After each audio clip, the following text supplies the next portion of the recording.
Hello hello hello everyone. उम्मीद करता हूँ कि आप लोग चुस्त दुरुस्त और तंदुरुस्त हो गाइस। तो हम थोड़ा लेट हो गए हैं, कोई बात नहीं है, आ जाइए आ जाइए।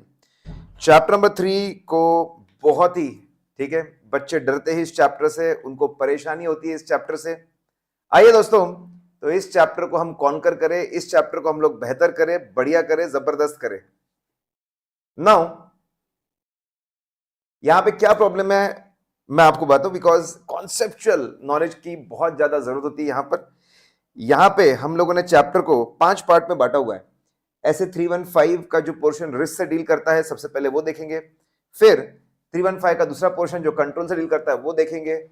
फिर पार्ट 3 है जो 320 मटेरियल से डील करता है वो देखेंगे। उसके बाद 330 और उसके बाद एएई। दोस्तों ये बहुत ही लंबा चौड़ा चैप्टर है, क्या बताऊं मैं आपको, ये बहुत ज्यादा लंबा चौड़ा चैप्टर है, बहुत सारी चीजें इसके अंदर है। एक अच्छी बात, खुशी की बात, इसका डिटेल रिवीजन वीडियो, इसका डिटेल रिवीजन वीडियो हम आप लोगों को प्रोवाइड कर रहे हैं। ठीक है, तो इससे क्या होगा कि भाई यहां पर हम लोग बहुत सारे कॉन्सेप्ट देंगे, लेकिन जो कॉन्सेप्ट हमने नहीं भी देखे वो आप उस वीडियो से बहुत अच्छे से आप कवर कर सकते हो। करेक्ट। सो गाइज बिल्कुल चिंता मत करिए, सब कुछ आपका बहुत अच्छे से कवर हो जाएगा। आइए शुरू करते हैं। आज हम लोग पार्ट 1 और पार्ट 2 के ऊपर पूरा फोकस करने की कोशिश करेंगे, उसमें से कॉन्सेप्ट हम लोग देखते जाएंगे। सबसे पहले अगर मैं बात करूं, सबसे प्यारा कॉन्सेप्ट, सबसे ज्यादा प्यारा कॉन्सेप्ट वहां से हम शुरू करेंगे। आइए दोस्तों, सबसे पहले जैसे ही हम लोग ऑडिट पे जाते हैं तो हम लोग रिस्क को पता करते हैं। रिस्क होता क्या है? चांसेस दैट गलत चीजें हो जाए, इसको हम लोग रिस्क बोलते हैं दोस्तों। ठीक है, जैसे अगर शेयर मार्केट में पैसे लगाए तो पैसे डूबने के चांसेस है, अगर आप गाड़ी चलाते हो रास्ते पे तो एक्सीडेंट होने के चांसेस है, कोई भी गलत चीज होने के चांस को हम लोग रिस्क बोलते हैं। और हमारा जो पूरा ऑडिट है वो रिस्क बेस्ड ऑडिट है, जहां पे रिस्क है वहां पे मेहनत ज्यादा करते हैं, वहां पे चेकिंग ज्यादा करते हैं, वहां पे गलतियां हमको मिल सकती है। तो ऑडिट पे इनिशियली, ठीक है दोस्तों, ऑडिट पे इनिशियली हम लोग क्या करते हैं? ऑडिट पे इनिशियल लेवल पर हम लोग जाते हैं और थोड़ी देर के लिए अज्यूम करते हैं कि कोई इंटरनल कंट्रोल सिस्टम नहीं है। यस दोस्तों, कोई इंटरनल कंट्रोल सिस्टम नहीं है, ऐसा हम लोग अज्यूम करते हैं। और फिर हम लोग सोचते हैं, फिर हम लोग शांति से सोचते हैं कि because of nature of business, nature of people, nature of location, nature of that item, basic nature के वजह से कहां कहां पे मटेरियल मिसस्टेटमेंट होने के चांस है वो हम सोचते हैं। और उन सभी एरियाज को हम लोग नाम देते हैं इनहेरेंट रिस्क। यस दोस्तों, उसको हम लोग क्या नाम देते हैं? Inherent risk. जैसे अगर रिटेल शॉप है, रिटेल शॉप में थोड़ी देर के लिए अज्यूम कर लूं इंटरनल कंट्रोल सिस्टम नहीं है, तो हमको पता है कि सबसे ज्यादा गड़बड़ हो सकती है कैश में और स्टॉक में। तो ये दो एरिया को मार्क किया जाएगा इनहेरेंट रिस्क। अगर मैं बात करता हूं ज्वेलरी की, ज्वेलरी शॉप में सबसे ज्यादा गड़बड़ होती है गोल्ड की प्यूरिटी में और डायमंड के वैल्यूएशन में। तो सबसे ज्यादा risk material misstatement, gold purity और डायमंड वैल्यूएशन, यहां पे हम लोग मार्क करेंगे इनहेरेंट रिस्क। अगर मैं कोचिंग क्लास की बात करता हूं, if I talk about coaching classes, अगर मैं कोचिंग क्लास की बात करूं दोस्तों, तो सबसे ज्यादा गड़बड़ हो सकती है बच्चों के रजिस्ट्रेशन में। ठीक है, अगर क्लास है, क्लास का रेंट फिक्स है, इलेक्ट्रिसिटी चार्जेस फिक्स है, salary fix, electricity charges bill में आ जाता है, सैलरी फिक्स है, बच्चों के रजिस्ट्रेशन में गड़बड़ हो सकती है, उनके डिस्काउंट में गड़बड़ हो सकती है। तो जो स्टूडेंट्स रेवेन्यू है वहां पर है इनहेरेंट रिस्क। तो किसी भी ऑडिट पे हम लोग जाते हैं तो जाके हम लोग देखते हैं कि भाई initially internal control system, assume करो इंटरनल कंट्रोल सिस्टम नहीं है, जो लोगों का रियल नेचर है उसके बारे में सोचो और देखो कहां पर मटेरियल मिसस्टेटमेंट हो सकता है, उसको इनहेरेंट रिस्क बोलते हैं। एक पैरेलल एग्जांपल अगर मैं देना चाहूं, ठीक है, जब कमरे में कोई नहीं होता और रूम बंद होता है तब आप क्या करते हो?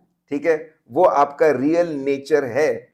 वहां पे अगर आप हो सकता है कि पढ़ाई के साथ कॉम्प्रोमाइज कर दो, तो आपके अंदर भी इनहेरेंट रिस्क है कि भाई आप, किसी की नजर जब नहीं होती, कोई देखता नहीं होता है, तो आप पढ़ाई से डाइवर्ट हो जाते हो। मतलब आपके अंदर भी कौन सी रिस्क है? Inherent risk.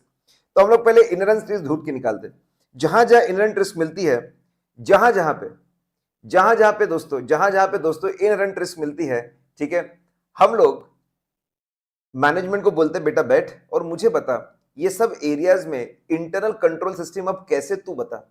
Chances that internal control systems गलतियों को प्रिवेंट नहीं कर पाएंगे या फिर गलती होने के बाद उसको डिटेक्ट और करेक्ट नहीं कर पाएंगे, उसको हम लोग बोलते हैं कंट्रोल रिस्क। ठीक है, तो जहां जहां पे इनहेरेंट रिस्क हमको मिलती है, generally wherever we get inherent risk, we ask management to tell us कि वहां पे इंटरनल कंट्रोल्स कैसे है। ठीक है, वो हम लोग देखते हैं, ये देखते हैं कि क्या चांसेस है कि कंट्रोल्स गलतियों को प्रिवेंट नहीं कर पाएंगे या फिर गलतियां अगर हो चुकी है तो उसको डिटेक्ट और करेक्ट नहीं कर पाएंगे। That is control risk, inherent risk और कंट्रोल रिस्क। ठीक है, अब दोस्तों देखिए एक सिंपल सा एग्जांपल आपके सामने है कि 400 आइटम्स है, 400 आइटम्स है फाइनेंशियल स्टेटमेंट्स के अंदर। हमने गए, हमने आंखें बंद की, बोला इंटरनल कंट्रोल सिस्टम नहीं। अब सोचते कहां कहां पर गड़बड़ हो सकती है, सिस्टम नहीं है ऐसा हमने मान लिया और देखा कहां कहां पे गड़बड़ हो सकती है। खोलने के बाद, आगे खोलने के बाद कहां कहां गड़बड़ हो सकती है। हमको 100 आइटम्स में हमको मिला इनहेरेंट रिस्क। फिर ये 100 आइटम्स में देखा इंटरनल कंट्रोल्स कैसे, क्या चांसेस है कि यहाँ के कंट्रोल्स फेल हो जाएंगे, गलतियों को प्रिवेंट नहीं कर पाएंगे या फिर डिटेक्ट करके करेक्ट नहीं कर पाएंगे। That is control risk. पता चला 100 में से सिर्फ 20 आइटम में कंट्रोल रिस्क है। ठीक है, अब दोस्तों अगर इंटरनल कंट्रोल गलतियों को प्रिवेंट नहीं कर पाएंगे या फिर डिटेक्ट करके करेक्ट नहीं कर पाएंगे तो गलतियां कहां पहुंच जाएगी? गलतियां आपकी फाइनेंशियल स्टेटमेंट में पहुंच जाएगी। ठीक है, इसीलिए इनहेरेंट रिस्क और कंट्रोल रिस्क को हम कंबाइन करते हैं, इनहेरेंट रिस्क और कंट्रोल रिस्क को कंबाइन करते हैं तो हमको मिलता है रिस्क ऑफ मटेरियल मिसस्टेटमेंट। क्या होता है रिस्क ऑफ मटेरियल मिसस्टेटमेंट दोस्तों? आइए, रिस्क ऑफ मटेरियल मिसस्टेटमेंट होता क्या है? चांसेस दैट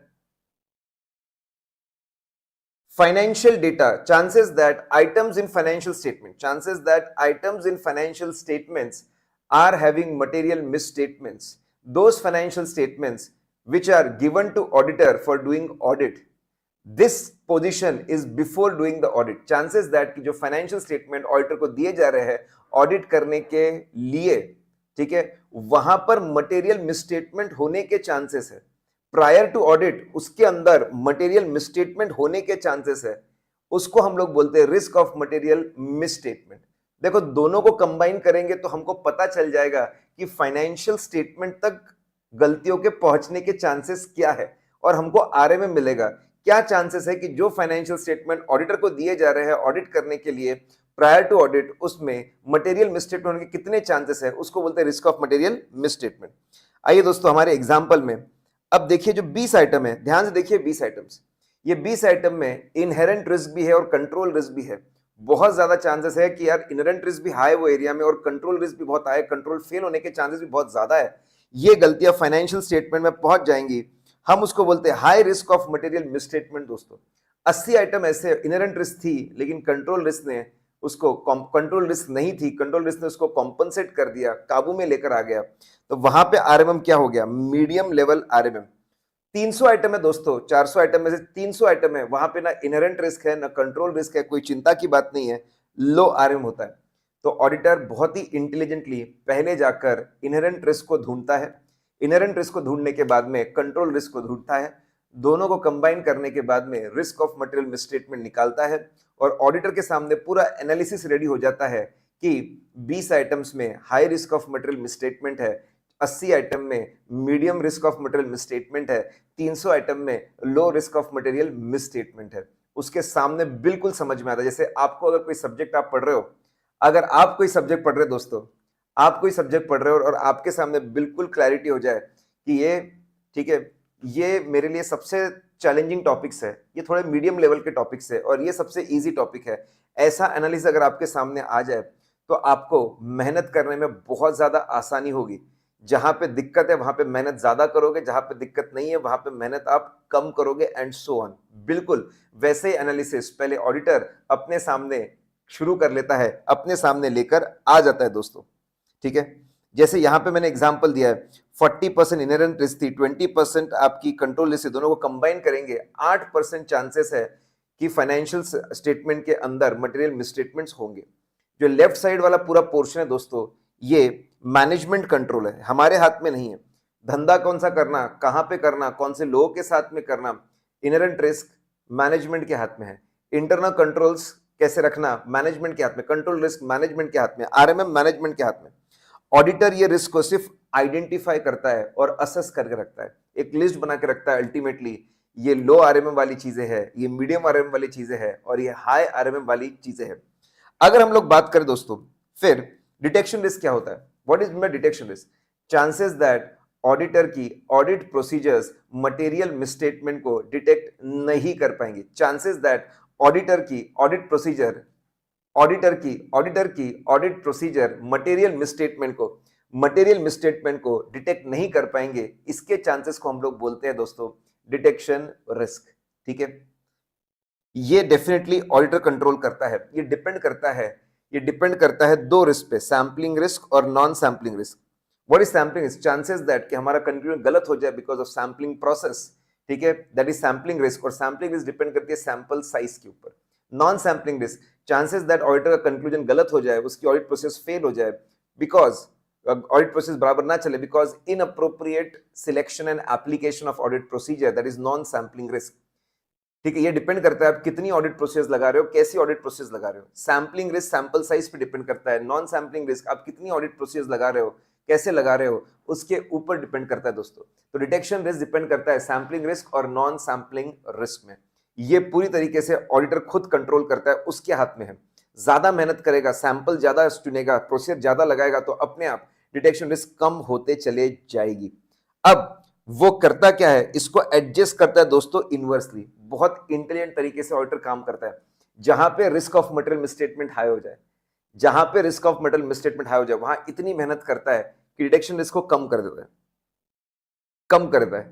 ठीक है, इनवर्सली एडजस्ट करता है ताकि ओवरऑल रिस्क कम हो जाए दोस्तों। उसके बारे में डिस्कस करें। और जहां पे आरएमएम कम है, वहां पे आराम से दोनों पैर ऊपर करके आराम से बैठता है, रिलैक्स करता है, क्योंकि वहां पे गलती होने के चांसेस ऐसे भी कम थे, तो वहां पे मेहनत क्यों करूं, इनवर्सली एडजस्ट करता है। डिटेक्शन रिस्क ऑडिटर के हाथ में, वो उसको इनवर्सली एडजस्ट करता है। ठीक है, अब दोस्तों सुनिए, इसका एक पैरेलल एग्जांपल देता हूं मैं आपको। सपोज बारिश का सीजन है और म्युनिसिपल कॉर्पोरेशन का सबको मैसेज आता है कि पानी बहुत खराब है, सावधान रहिएगा, रिस्क बहुत ज्यादा है, सावधान रहिएगा। पानी आता है, पहले उसको एक्वागार्ड से फिल्टर करते हैं, फिर उसको बॉईल करते हैं, फिर उसके अंदर कोई एक प्यूरिफिटी का केमिकल डालते हैं, फिर उसको कपड़े से और छान लेते हैं। 4 लेयर्स के बाद में फिर उसको पानी को पीते हैं। ठीक है, तो जहां पे रिस्क ज्यादा थी, इतनी मेहनत की कि हमारे हाथ से कोई गलती ना हो, दोस्तों। लेकिन वहीं पे अगर मैं बोलूं, हिमालय में हम ट्रेकिंग कर रहे हैं, नेचुरल झरने चल रहे हैं, एकदम प्योर पानी गिर रहा है, बर्फ पिघल रहा है, प्योर पानी, बस बॉटल निकाली, झरने में लगाया और पानी पी लिया। क्योंकि वहां पे ऑलरेडी रिस्क बहुत कम थी, we can afford to relax. उसको हम अफोर्ड टू रिलैक्स कर सकते हैं बिंदास, कोई ज्यादा मेहनत करने की जरूरत नहीं है। जहां पे ऑलरेडी रिस्क कम है, we can afford to relax, हमारी डिटेक्शन रिस्क हाई रख सकते हैं, कोई प्रॉब्लम होने वाला नहीं। ये अप्रोच बहुत जरूरी है दोस्तों। ये अप्रोच होगा तभी हम लोग ज्यादा क्रिटिकल एरियाज में ज्यादा मेहनत कर पाएंगे, इजी एरियाज को रिलैक्स कर पाएंगे, तभी हम लोग एफिशिएंट इफेक्टिव बनेंगे दोस्तों। इसलिए ये अप्रोच कि कहां पे हम लोग रिलैक्स करें और कहां पे मेहनत ज्यादा करें, ये अप्रोच बहुत ज्यादा जरूरी है। आइए दोस्तों, अब ये ऑडिट रिस्क क्या होता है? चांसेस दैट जो ओवरऑल ओपिनियन हम लोग दे रहे हैं, ओवरऑल ओपिनियन जो दे रहे हैं, वो ओवरऑल ओपिनियन हमारा गलत हो जाए। चांसेस दैट कि हमारा जो ओवरऑल ओपिनियन है, वो ओवरऑल ओपिनियन हमारा गलत हो जाए, हम गलत ओपिनियन देकर आ जाए, उसको हम लोग बोलते हैं audit risk. That is called audit risk. ठीक है, और हमारी पूरी कोशिश हम लोग करते हैं कि ऑडिट रिस्क को काबू में रहे। आपको मैं अगर बताऊं तो ऑडिट स्ट्रैटेजी बनाते वक्त हम खुद तय करते हैं कि हम ऑडिट रिस्क कितनी रखना चाहते हैं, 1%, 3%, 5%, 10%, हम खुद तय करते हैं और कोशिश करते हैं कि जो हमारी ऑडिट रिस्क है, हमने पहली एक लेवल सेट कर दिया। अब हम लोग कोशिश करते हैं कि हमारी ऑडिट रिस्क वो लेवल के अंदर रहे। ठीक है, आइए दोस्तों, इसीलिए हम क्या करते हैं, डिटेक्शन रिस्क को ऐसे एडजस्ट करते हैं, डिटेक्शन रिस्क हमारे हाथ में है, उसको इतना एडजस्ट करते हैं और ऐसे एडजस्ट करते हैं कि audit risk with in acceptable limit हो, जितनी लिमिट हमने सोची है उसके अंदर रहे। ठीक है, देखिए मैं आपको एक इक्वेशन बताता हूं। ऑडिट रिस्क, हमारा ओपिनियन गलत होने के चांसेस डिपेंड करता है जिस चीज का हम ऑडिट कर रहे हैं वो कितना गंदा है, वहां पे कितनी रिस्क है, रिस्क ऑफ मटेरियल मिसस्टेटमेंट, और हम कितनी मेहनत कर रहे हैं, और हम लोग कितनी मेहनत कर रहे हैं, ठीक है, उसके ऊपर, दैट इज डिटेक्शन रिस्क। तो दोस्तों दोस्तों ऑडिट रिस्क डिपेंड करता है जिस चीज का हम ऑडिट कर रहे हैं उसमें कितनी रिस्क है, risk of material misstatement, financial statement में कितनी रिस्क है और उसके ऊपर हम कितनी मेहनत कर रहे हैं। डिटेक्शन रिस्क हम जानते हैं, आरएमएम निकालना तो कंबाइन कर लीजिए ना, इनहेरेंट रिस्क और कंट्रोल रिस्क। इनहेरेंट रिस्क और कंट्रोल रिस्क को आप कंबाइन कर लीजिए। अगर आप इनको कंबाइन कर लेंगे दोस्तों तो आप आरएमएम चाहिए तो इनहेरेंट रिस्क और कंट्रोल रिस्क को कंबाइन करके निकलता है, तो अल्टीमेटली इक्वेशन आपको मिलेगा AR is equal to IR into CR into DR। बड़ा प्यारा सा है। स्ट्रैटेजी बनाते वक्त हम लोग ऑलरेडी बोल चुके थे कि ऑडिट रिस्क को 1% या उससे कम रखना चाहते हैं। हम लोग आइडेंटिफाई एसेस कर चुके थे, सपोज 40% चांसेस है चीजें गलत होने की, 100 में से 40 बार चीजें गलत होगी। 50% कंट्रोल रिस्क है, मतलब 50% चांस है कि हमारे हाथ से गलती छूट जाएंगी। 100 में से 40 बार गलती होने के चांसेस है, 40 में से 50%, 50% आपकी गलतियां छूटने के चांसेस है। डिटेक्शन रिस्क आपको बैलेंसिंग फिगर मिलेगा। अगर आप देखेंगे बैलेंसिंग फिगर, ठीक है, तो डिटेक्शन रिस्क आपका बैलेंसिंग फिगर आता है 5%। इसको कैसे पढ़ेंगे? अगर मैं बहुत मेहनत करके डिटेक्शन रिस्क को 5% या उससे कम रखूं तो ऑटोमेटिकली मेरी ऑडिट रिस्क 1% या उससे कम होगी। ऑडिट रिस्क को मैं काबू में कर लूंगा। तो हमारे हाथ में है डिटेक्शन रिस्क। अगर पैरेलल एग्जांपल दूं, आपका रिजल्ट डिपेंड करता है पेपर कैसे थे, ठीक है, पेपर इंस्टीट्यूट ने पेपर कैसे सेट किए और आपने उसको कैसे लिखा। पेपर कैसे भी हो, पेपर कैसे भी हो, अगर आपकी मेहनत जबरदस्त है, जबरदस्त आपने तैयारी की है दोस्तों, तो आपको पास होने से कोई रोक नहीं सकता। ठीक है, हमारे हाथ में पेपर नहीं है, हमारे हाथ में हमारी मेहनत है। वैसे ही हमारे हाथ में डिटेक्शन रिस्क है। डिटेक्शन रिस्क को काबू में करेंगे तो अल्टीमेट ऑडिट रिस्क काबू में आ जाएगी। हमारी मेहनत अगर हम काबू कर लेंगे तो अल्टीमेट हमारा रिजल्ट हमारे काबू में आ जाएगा दोस्तों। आइए, आई होप आपके दिमाग में एब्सोल्यूट क्लैरिटी है। तो ये सबसे प्यारे कॉन्सेप्ट्स होते हैं, इनहेरेंट रिस्क वाले, कंट्रोल रिस्क वाले, सैंपलिंग डिटेक्शन रिस्क और अल्टीमेटली ऑडिट रिस्क। मैंने आपको बताया कि सारे के सारे कॉन्सेप्ट दोस्तों कवर करना पॉसिबल तो नहीं है। सारे के सारे कॉन्सेप्ट कवर करना पॉसिबल नहीं है। जो बहुत प्यारे प्यारे कॉन्सेप्ट है, जो इस चैप्टर का पूरा थीम बना देते हैं, वो मैं आपको करवाना चाहता हूं। मैंने आपको बोला डिटेल रिवीजन लेक्चर। यस दोस्तों, डिटेल रिवीजन लेक्चर ये चैप्टर का आपको मिलने वाला है। तो आपको कोई भी कॉन्सेप्ट छूटा तो आप उससे कर सकते हैं। इसका मैं ऑडियो रिवीजन भी दोस्तों देने वाला हूं, तो आप वो भी, ठीक है, वो भी आप वहां पर बिल्कुल ले सकते हो, कोई प्रॉब्लम जाने वाला नहीं है। आइए दोस्तों, ठीक है, अब मैं आगे बढ़ता हूं।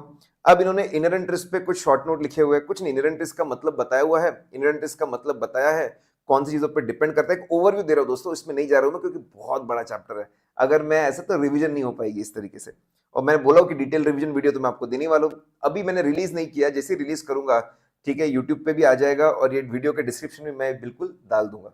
ठीक है, फिर तो यहां पर दिया है कि इनहेरेंट रिस्क क्या होती है, कौन सी चीजों पर डिपेंड करता है, आरडी बर्मन फैक्टर, उसका शॉर्टकट भी है।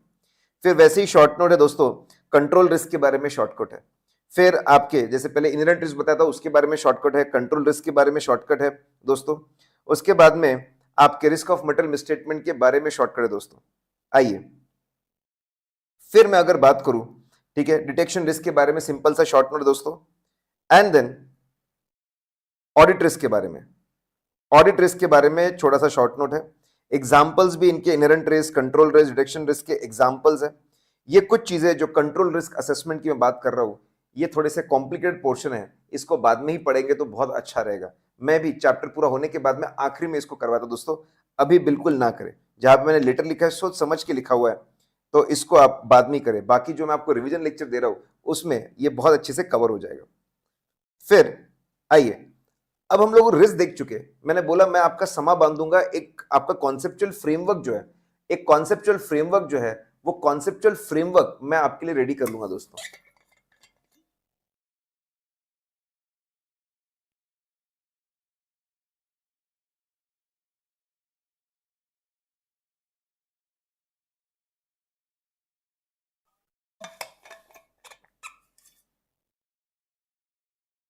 आइए, अगर मैं बात करूं दोस्तों, तो अब रिस्क, अलग अलग तरह की रिस्क क्या होती है ये हमको पता है।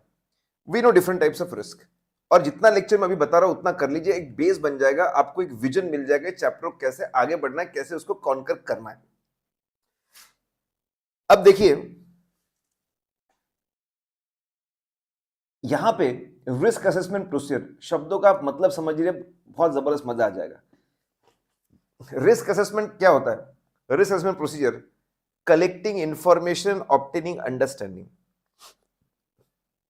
रिस्क असेसमेंट प्रोसीजर में हम ढेर सारी इंफॉर्मेशन कलेक्ट करते हैं। We collect information and obtain understanding, ताकि इसकी मदद से हम लोग रिस्क ऑफ मटेरियल मिसस्टेटमेंट को डिटरमाइन कर सके, आइडेंटिफाई असेस कर सके रिस्क ऑफ मटेरियल मिसस्टेटमेंट। देखिए, जब हमको पता चलेगा कहां पे कॉम्प्लेक्सिटी है, जहां कहां पर जब हम चीजों को समझेंगे तो हमको पता चलेगा कहां पे कॉम्प्लेक्सिटी है, कहां पे जजमेंट बहुत ज्यादा लगते हैं, कहां पे प्रेशर बहुत ज्यादा है, कहां पे प्रेशर बहुत ज्यादा है, तभी तो हम लोग रिस्क ऑफ मटेरियल मिसस्टेटमेंट को आइडेंटिफाई असेस कर पाएंगे। तो रिस्क असेसमेंट प्रोसीजर एक सिंपल सा तरीका है जिसमें we collect loads of information and obtain understanding, ताकि इस इंफॉर्मेशन की मदद से हम लोग रिस्क ऑफ मटेरियल मिसस्टेटमेंट को डिटरमाइन कर सकें। और इस प्रोसेस में आखिरी में होता है आइडेंटिफाइंग असेसिंग रिस्क।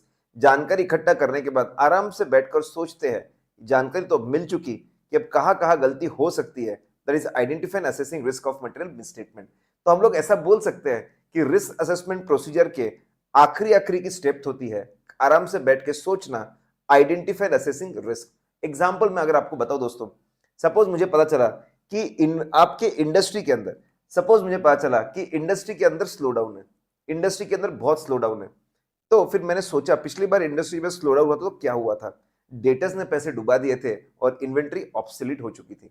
तो फिर मैंने सोचा आराम से बैठ के इस बार भी ऐसा हो रहा है, मतलब कहां प्रॉब्लम होने वाला है, डेटर्स पैसे डुबा सकते हैं, उसके वैल्यूएशन में रिस्क है, डेटर्स पैसे डुबा सकते हैं, उसके वैल्यूएशन में रिस्क है, और आपके इन्वेंट्री ऑब्सोलीट हो सकती है, इन्वेंट्री ऑब्सोलीट हो सकती है दोस्तों, तो उसके भी वैल्यूएशन में रिस्क है। ठीक है, तो बहुत सिंपल सी बात मैंने अभी आपको बताई कि risk assessment procedure is nothing but collecting information, obtaining understanding. और इसमें हम लोग जो आखिरी काम करते हैं दोस्तों, आराम से बैठ के सोचते हैं आइडेंटिफाई असेसिंग रिस्क, जिसका मैंने आपको एग्जांपल दिया, कैसे हमको इकोनॉमी के बारे में पता चला,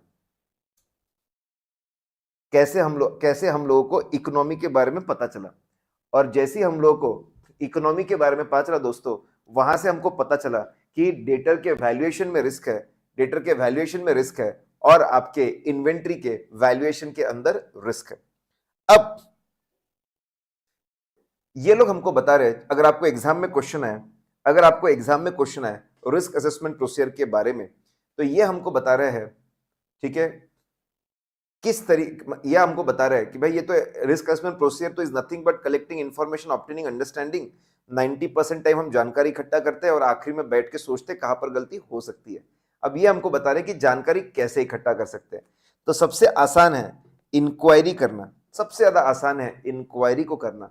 उसके बाद में और थोड़ी मेहनत करना चाहते हैं तो एनालिटिकल प्रोसीजर, और मेहनत करना चाहते हैं ऑब्जर्वेशन एंड इंस्पेक्शन। दोस्तों पूरे बिजनेस की ओवरऑल इंफॉर्मेशन कैसे इकट्ठा करना, क्या इंफॉर्मेशन इकट्ठा करना, पूरे बिजनेस के रिस्क असेसमेंट प्रोसीजर के बारे में 315 में दिया हुआ है। लेकिन इंडिविजुअल एसेस में भी कभी कभी रिस्क असेसमेंट प्रोसीजर की बात करते हैं। जैसे हम पढ़ते हैं 501, वहां पे लिटिगेशन और क्लेम्स है, लिटिगेशन और क्लेम है, तो लिटिगेशन और क्लेम के रिस्क असेसमेंट प्रोसीजर के बारे में बात करते हैं, मतलब लिटिगेशन और क्लेम्स के अंदर क्या जानकारी इकट्ठा करना चाहिए। 570 में भी रिस्क असेसमेंट प्रोसीजर का रेफरेंस है कि भाई गोइंग कंसर्न की क्या जानकारी इकट्ठा करना चाहिए, एंड सो ऑन। क्या मतलब इसका समझे, ओवरऑल बिजनेस की क्या जानकारी इकट्ठा करना, कैसे जानकारी इकट्ठा करना, क्या जानकारी इकट्ठा करना, उसके बारे में 315 में लिखा हुआ है। लेकिन इंडिविजुअल एरियाज की क्या जानकारी इकट्ठा करना, कैसे रिस्क पता लगाना, ये इंडिविजुअल एसेज में दिया हुआ है। ठीक है, तो 501 में अपना खुद का रिस्क असेसमेंट प्रोसीजर के बारे में बोला हुआ है, लिटिगेशंस और क्लेम्स में 570 के अंदर गोइंग कंसर्न के बारे में बोला है, एंड सो ऑन। तो अगली बार रिस्क असेसमेंट प्रोसीजर है, ओवरऑल बिजनेस के रिस्क असेसमेंट प्रोसीजर की बात कर रहे हैं, मतलब 315 की बात कर रहे हैं। किसी एरिया के रिस्क असेसमेंट प्रोसीजर की बात कर रहे हैं, मतलब वो रिस्पेक्टिव ऐसे के बारे में बात कर रहे हैं। ठीक है, अब आपको कंफ्यूजन नहीं होगा क्योंकि ये टर्म बार बार बहुत जगह रिपीट होता रहता है। अब आइए दोस्तों, ये हमको और समझा रहे हैं कि भाई इंक्वायरी करो तो किससे करो। तो हम लोगों ने एकदम सिंपल प्यारा सा शॉर्टकट बना के रखा है कि भाई इंफॉर्मेशन गैदर करो तो किससे करो। ठीक है, दोस्त चार्ज विद गवर्नेंस, टीसीडब्ल्यूजी, दोस्त चार्ज विद गवर्नेंस TCWG से आप इंफॉर्मेशन ले सकते हैं। सबसे बड़े TCWG, उनसे कंपनी का एनवायरनमेंट समझो, माहौल समझो, कंपनी के अंदर प्रेशर है क्या, फ्रॉडुलेंट एक्टिविटी करने का लोग सोच रहे क्या, उसके बारे में सोचो। उनसे छोटे होते हैं मैनेजमेंट। मैनेजमेंट से जाके पूछो कि भाई कंपनी को संभालना आपकी जिम्मेदारी है, आप लोग भी तो आपका इंटरनल रिस्क असेसमेंट प्रोसीजर करते रहते हो ताकि कंपनी को प्रोटेक्ट कर सके। बताइए ना, आपका खुद का इंटरनल रिस्क मैनेजमेंट सिस्टम है क्या, और उसमें आपने कौन से एरिया में रिस्क निकाली है, कौन से फाइनेंशियल स्टेटमेंट के आइटम में गलती हो सकती है, जरा बताइए। उनसे इंक्वायरी कर लेते, तो उनसे ही पूछ लेते, आप ही बता दीजिए रिस्क के बारे में, आप तो आपकी कंपनी को बहुत अच्छे से जानते हो। दोस्त चार्ज विद गवर्नेंस से बातचीत करके जानकारी लो एनवायरनमेंट की, मैनेजमेंट से उनके रिस्क असेसमेंट, इंटरनल ऑडिटर से पूछ लो, इंटरनल ऑडिटर से पूछ लो, वो आपको भरपूर जानकारी देगा इंटरनल कंट्रोल्स कैसे है, कंट्रोल रिस्क में आपकी बड़ी मदद करेगा। उससे छोटे कौन होते हैं, इंटर्न आपके लीगल काउंसिल, लीगल काउंसिल से बात कर लो, कौन से बड़े बड़े लॉ लगते हैं, कौन से बड़े बड़े कॉन्ट्रैक्ट है, कहाँ पे गलती हो सकती है, वो आपको बता देंगे, लीगल रिस्क के बारे में आपको भरपूर जानकारी दे देंगे। फिर आप आईटी के लोगों से मिल लो, उनसे समझ लो आईटी सिस्टम कौन सा है, कौन कब अपग्रेड हुआ है, कौन सा वर्जन चल रहा है, वो आपको आईटी से क्या गड़बड़ हो सकती है रिस्क के बारे में बता देंगे। उसके बाद मार्केटिंग और सेल्स वाले से पूछ लो कि क्या स्ट्रेटजीज है, अगर बहुत अग्रेसिव है, बहुत ज्यादा इन्वेंट्री रेडी करके बैठे हुए हैं, अग्रेसिव मार्केटिंग कर रहे हैं, फेल हो गए तो इन्वेंट्री बहुत लॉस होगा, वहां से भी आप जानकारी इकट्ठा करो। फिर अल्टीमेटली एम्प्लॉयज है, उनसे पूछो कोई भी ट्रांजैक्शन कैसे इनिशिएट होता है, कैसे अप्रूव होता है, कैसे प्रोसेस होता है, कैसे रिकॉर्ड होता है, एंड सो ऑन।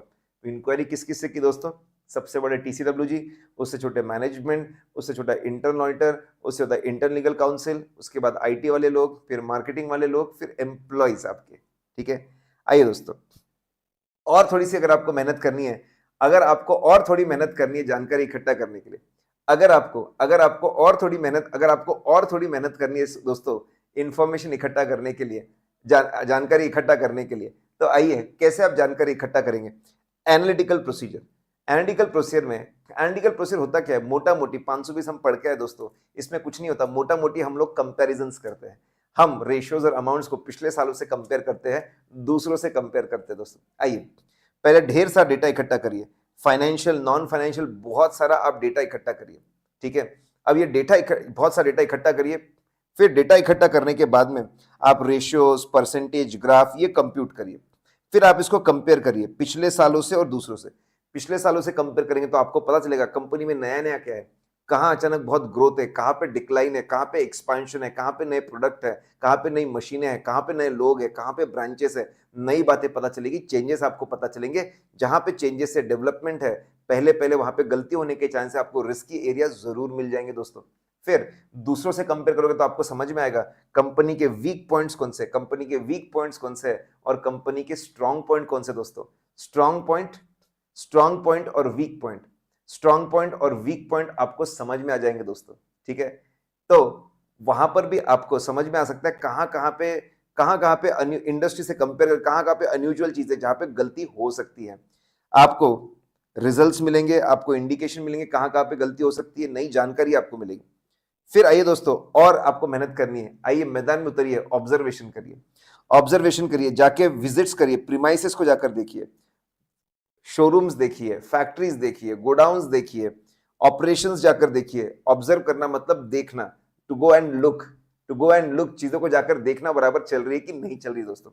ठीक है, इंस्पेक्शन की अगर हम लोग बात करते हैं, फिर जाके इंस्पेक्ट करना मतलब डॉक्यूमेंट्स को रीड करना, inspect documents, record, internal documents पढ़िए, जो रिपोर्ट्स मैनेजमेंट ने TCWG ने बनाई है उसको पढ़िए, that can be big source of information. तो दोस्तों हमने अलग अलग तरह की रिस्क देखी, फिर हमने बोला हर रिस्क में जाके शॉर्ट नोट बन सकता है। फिर हम लोगों ने बोला रिस्क अगर आपको पता करना है तो पहले आपको रिस्क असेसमेंट प्रोसीजर करना पड़ेगा, ढेर सारी इंफॉर्मेशन, एक्सप्लेनेशन, ढेर सारा obtaining information and collecting information and obtaining understanding आपको काम करना होगा रिस्क असेसमेंट प्रोसीजर का।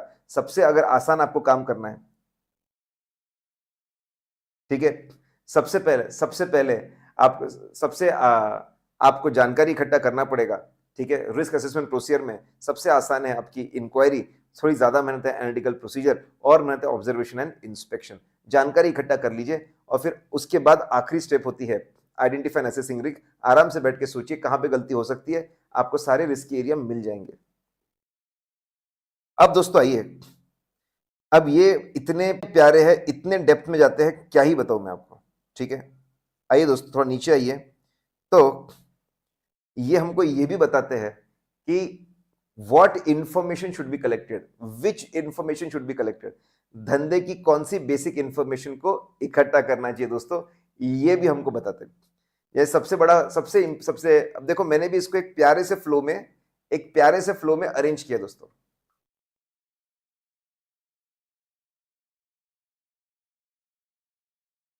अक्रॉस इंडिया मैं 3-3 इंटरनेट कनेक्शन लेकर बैठता हूं, उसके बाद में भी ऐसा होता रहता है। ठीक है, नाउ लेट्स दोस्तों, अब हम ये लोग हमको ये भी बताते हैं, ये लोग हमको ये भी बता रहे हैं दोस्तों कि कौन सी इंफॉर्मेशन इकट्ठा करनी चाहिए, विच इंफॉर्मेशन शुड बी कलेक्टेड। सबसे पहले इंडस्ट्री, आपको इंडस्ट्री की इंफॉर्मेशन लेनी होगी। उसको भी एक फ्लो में लिखा है, सबसे पहले आपको इंडस्ट्री की इंफॉर्मेशन लेनी होगी, फिर इंडस्ट्री से छोटे आपको एंटिटी की इंफॉर्मेशन लेनी होगी, एंटिटी की इंफॉर्मेशन। ठीक है, एंटिटी से छोटे, एंटिटी से फिर एंटिटी के अंदर अकाउंटिंग पॉलिसीज कैसी है उसकी जानकारी आपको लेनी होगी। अकाउंटिंग पॉलिसीज लगाकर आज फाइनेंशियल परफॉर्मेंस कैसा है, ठीक है, उसकी जानकारी लेनी होगी। कितना हमारा ग्रोथ है रेवेन्यू में, प्रॉफिट्स में, नेट एसेट्स में, वो हमको देखना होगा। फाइनली हमारे ऑब्जेक्टिव्स हम अचीव कर पा रहे हैं क्या, हमारी स्ट्रेटजीज क्या है, वो काम कर रही है क्या। आइए दोस्तों 5 चीजों की जानकारी लेते हैं हम लोग। सबसे पहले इंडस्ट्री की जानकारी, इंडस्ट्री के नीचे एंटिटी, इंडस्ट्री के नीचे एंटिटी की जानकारी, एंटिटी, फिर एंटिटी के अंदर उसकी अकाउंटिंग पॉलिसीज की जानकारी, पॉलिसी लाकर फाइनेंशियल परफॉर्मेंस की जानकारी, फाइनेंशियल परफॉर्मेंस से फिर आगे ऑब्जेक्टिव अचीव कर पा रहे उसकी जानकारी। ऐसे 5 चीजों की हमको जानकारी लेनी पड़ती है दोस्तों। आइए अगर मैं बात करूं इंडस्ट्री में, पहले इंडस्ट्री को समझना पड़ता है कि कितने कॉम्पिटिटर्स है। ये इंडस्ट्री मोनोपोली है, मोनोपोली है, ओलिगोपोली है, मोनोपोलिस्टिक है, परफेक्ट कंपटीशन है, वो आपको समझना पड़ेगा। कितने प्लेयर्स है, क्या सबके प्रोडक्ट्स है, सिमिलर प्रोडक्ट्स है, अलग प्रोडक्ट्स है, स्पेशलाइज्ड प्रोडक्ट्स है, वो आपको समझना पड़ेगा। इनको रेगुलेट करने के लिए इंडस्ट्री का ओवरव्यू ले लिया, रेगुलेट करने के लिए रेगुलेटरी अथॉरिटी है क्या, जैसे आपका आरबीआई, आईआरडीए, सेबी, वो आपको समझना पड़ेगा। Telecom regulatory try regulatory authority है, उसके क्या रूल्स रेगुलेशंस है, वो आपको समझने पड़ेंगे। फिर इस इंडस्ट्री में कौन सा फ्रेमवर्क चलता है, अदर फैक्टर्स, ये भी आप समझिए। इंडस्ट्री को समझिए, इंडस्ट्री में रेगुलेटरी अथॉरिटी को समझिए, कौन सा फ्रेमवर्क चलता है, उसके बारे में आपको जानकारी लेनी पड़ती है। ठीक है, इंडस्ट्री के बाद में एंटिटी, एंटिटी को चलाने वाले लोग कौन से, ओनर्स कौन से। अदानी ग्रुप का पैसा है, अंबानी ग्रुप का है, बिरला का है, टाटा ग्रुप का पैसा लगा हुआ है। ओनर्स इंडिया के हैं, इंडिया के बाहर के हैं, यूएस के हैं, ऑस्ट्रेलिया के हैं। ओनरशिप किसका पैसा लगा है, गवर्नेंस, क्या फैमिली के लोग ही गवर्न करते हैं या फिर प्रोफेशनल्स, पढ़े लिखे प्रोफेशनल्स है वो गवर्न करते हैं। ओनरशिप और गवर्नेंस के बारे में हमको जानना होगा कि ठीक है भाई, ओनरशिप और गवर्नेंस के बारे में जानना होगा। फिर उसके बाद में how is entity structured and financed. पहले आपको ये देखना पड़ेगा भाई साहब किसका पैसा लगा है, कैसे कैंडिडेट को चला रहे हैं। फिर फाइनेंसिंग कहां से हो रही है, डेट से फाइनेंसिंग ज्यादा है कि इक्विटी से फाइनेंसिंग ज्यादा है, पैसा कहां लगा रहे, कौन से बिजनेस में पैसा लगा रहे, टाइप्स ऑफ इन्वेस्टमेंट, कहां ये लोग पैसा लगा रहे हैं।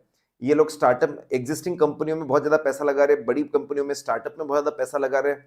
ये लोग टेलीकॉम वाले में ज्यादा लगा रहे हैं, एआई में बहुत ज्यादा पैसा लगा रहे हैं, ठीक है, कि रियल एस्टेट में पैसा लगा रहे हैं, वो आपको समझना होगा। उसके ऑपरेशंस कैसे, सेंट्रलाइज्ड है, डिसेंट्रलाइज्ड है, साउंड बिजनेस प्रैक्टिसेस है, ये आपको समझना होगा। तो आपने एंटिटी के अंदर सबसे ऊपर ओनर्स और गवर्नेंस को समझा, फिर उनकी फाइनेंसिंग कैसी वो समझा, इन्वेस्टमेंट्स कहां लाकर रखा वो समझा, operation decentralise, centralise, manual, automated, ठीक है, बिजनेस प्रैक्टिसेस वो आपने समझी, ऑपरेशंस कैसे चल रहे वो आपने समझा। अकाउंटिंग पॉलिसी में कौन सिलेक्ट करता है अकाउंटिंग पॉलिसीज, कैसे उसको अप्लाई करते हैं, कौन कौन लोग सिलेक्शन में बैठे, कौन सिलेक्शन कमेटी में कितने लोग बैठे, एप्लीकेशन का काम कौन करते हैं, और चेंज का काम कौन करते हैं, ठीक है, कब कब चेंज हुआ है, क्या क्यों चेंज हुआ है, वो आपको देखते हैं। फिर फाइनेंशियल परफॉर्मेंस, आपके बहुत सारे रिपोर्ट्स निकलते हैं, कंपनी की इवैल्यूएशन की रिपोर्ट्स बनते हैं, क्रेडिट रेटिंग की रिपोर्ट्स बनते हैं, वो रिपोर्ट्स को पढ़ा जाता है कि फाइनेंशियल परफॉर्मेंस कैसा है, क्या ग्रोथ है, कितने हम लोग टारगेट, क्या ग्रोथ है वो देखा जाता है। ऑब्जेक्टिव्स क्या रखे हैं हमने, टारगेट ऑब्जेक्टिव हमारे सेल्स का रखा है, हमारे प्रॉफिट का रखा है, मार्केट शेयर का रखा हुआ है, ऑब्जेक्टिव्स कैसे रखे हैं, कितने बड़े ऑब्जेक्टिव्स है, ठीक है, क्या हम उसको अच्छे से अचीव कर रहे हैं कि नहीं कर रहे, नहीं कर रहे तो क्या कंपनी में प्रेशर है क्या, वो देखना पड़ेगा, क्या कंपनी की स्ट्रेटजीज क्या है, प्राइस के ऊपर खेलना चाहते हैं, क्वालिटी के ऊपर खेलना चाहते हैं, एडवर्टीजमेंट के ऊपर खेलना चाहते हैं, आर दे वर्किंग और नॉट, और ये लोग कितने क्या बिजनेस रिस्क ले रहे हैं, चांसेस दैट बिजनेस में लॉस हो जाए उसको बिजनेस रिस्क, हर कोई बिजनेस रिस्क लेता ही है, ठीक है, हर कोई बिजनेस रिस्क लेता है, कोई प्लांट एंड इक्विपमेंट की रिस्क लेता है, कोई इन्वेंट्री की रिस्क लेता है, कोई कैपिटल की रिस्क लेता है, ठीक है, बहुत सारे रिस्क लेता है, तो ये लोग किस तरह के रिस्क ले रहे हैं वो हमको समझना पड़ेगा। तो आइए दोस्तों, क्या समझना, इंडस्ट्री को समझना, इंडस्ट्री के अंदर, इंडस्ट्री में पहले इंडस्ट्री कैसी है, रेगुलेटरी अथॉरिटी कौन सी है, फ्रेम अदर फैक्टर्स में फ्रेमवर्क कैसे, देखो मैं ब्रॉड से नीचे आता हूँ, इंडस्ट्री के बाद में एंटिटी, एंटिटी के ओनर्स, गवर्नेंस, पैसा कहाँ से आया, कहाँ पे पैसा लगा रहे, कैसे इनके ऑपरेशंस है, ठीक है, क्या इनके ऑपरेशंस है वो हम समझते हैं। फिर इसके बाद में अंदर पॉलिसीज का सिलेक्शन, एप्लीकेशन, चेंजेस, फिर फाइनेंशियल परफॉर्मेंस कैसा इनका, और ऑब्जेक्टिव्स अचीव कर रहे हैं ना, स्ट्रेटजीज काम कर रही है ना, बड़ा प्यारा स्टैंडर्ड है। पहले आपको अलग अलग रिस्क के बारे में बताया, पहले आपको अलग अलग रिस्क के बारे में बताया दोस्तों, रिस्क के बारे में, अलग अलग रिस्क के बारे में बताने के बाद में आपको बताया कि कैसे जानकारी को इकट्ठा करना चाहिए, रिस्क असेसमेंट प्रोसेस मतलब जानकारी इकट्ठा करना, कैसे जानकारी को इकट्ठा करना चाहिए। फिर आपको बताया है कि जानकारी किस चीज की इकट्ठा करें, कैसे जानकारी को इकट्ठा किया जाए दोस्तों। अब इसके अंदर और एग्जाम्पल्स है दोस्तों, ठीक है, कि भाई इंडस्ट्री में क्या इंफॉर्मेशन लेना, उसके एग्जाम्पल्स है। हमने बहुत इंटेलिजेंटली क्या किया, एग्जाम्पल्स को इंडस्ट्री के पॉइंट से जोड़ दिया ताकि याद रख, समझने में और याद रखने में आसानी जाए। इंडस्ट्री के और एग्जाम्पल्स हैं, और फिर आपके एंटिटी के और एग्जाम्पल्स है, ठीक है, एंटिटी के और एग्जाम्पल्स है, फिर आपके अकाउंटिंग पॉलिसी के एग्जाम्पल्स है, आपके फाइनेंशियल परफॉर्मेंस के एग्जाम्पल्स है, एनालिस्ट रिपोर्ट, क्रेडिट रेटिंग की एजेंसी की रिपोर्ट, ऑब्जेक्ट्स, तो ये और एग्जाम्पल्स है दोस्तों। मैंने आपको बताया, मैं एक ओवरव्यू आपके दिमाग में एक बहुत स्ट्रांग फाउंडेशन डाल दूंगा दोस्तों, बहुत ही स्ट्रांग फाउंडेशन मैं आपके दिमाग में डाल दूंगा दोस्तों, ठीक है। आइए दोस्तों,